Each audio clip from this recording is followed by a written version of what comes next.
Good morning. I am Christine Joy Binatividad from Bitividad 1 Block 2. Today, I would be answering Sir Dave 4 prepared questions.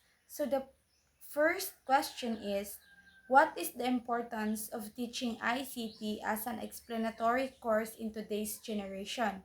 For me, the importance of teaching ICT, especially in today's generation, is very important because as we all know, the technology is being widely used by everyone, mapabata, mapadalaga, ulitawo, babae o lalaki or any gender, because we all know that making communication sa mga lagyo nato nga mga amigo, mga kaparyentehan or pamilya is kanang mas napadali jud, unlike before nga mag-email pa ta or magsulat pa ta, like isend pa nato na siya, maabtan pag pila ka weeks before they receive our good news or bad news.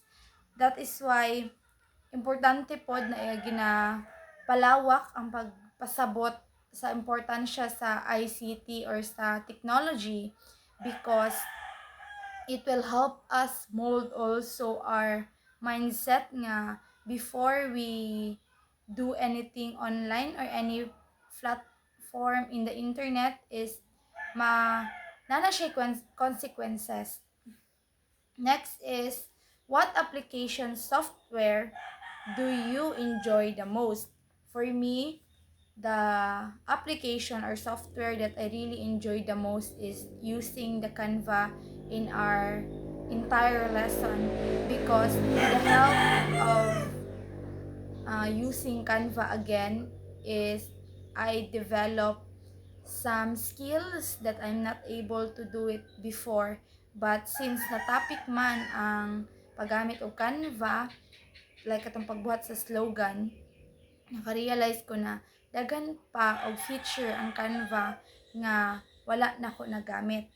And then, what do you least enjoy? Feeling ko is dito sa Excel. Si mistress ko dito kay kanang sa pag-compute or grado, pagbuhat og kanang table, pagbulag sa ilaha, like classified sila each number, dito ko naglisod. And then sa sa formula, kay dili pod siya di ay dali ang magkanang you as a teacher di ay no, kay dili siya dali to compute grades sa mga estudyante.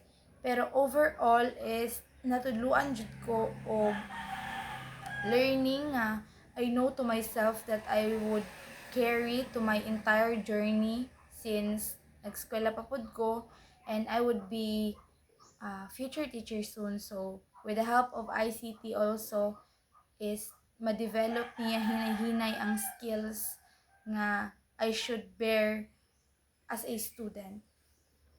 Next is, how can you apply these ICT skills in real life or as a future teacher?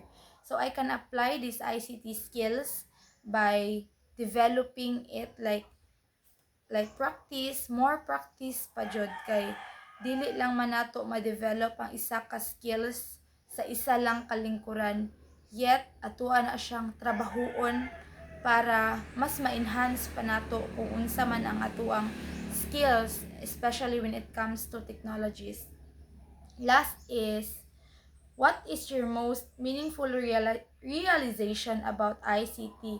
So my most meaningful realization jud na always na kong kanang balik-balik is that ICT really changed our life, because kanang wala kaayo nato ma-experience nga kanang mag-letter pa, mag-email pa, kung unsa kadugayon maabot ang mga letters nga to ang ginasulat sa laing tawo.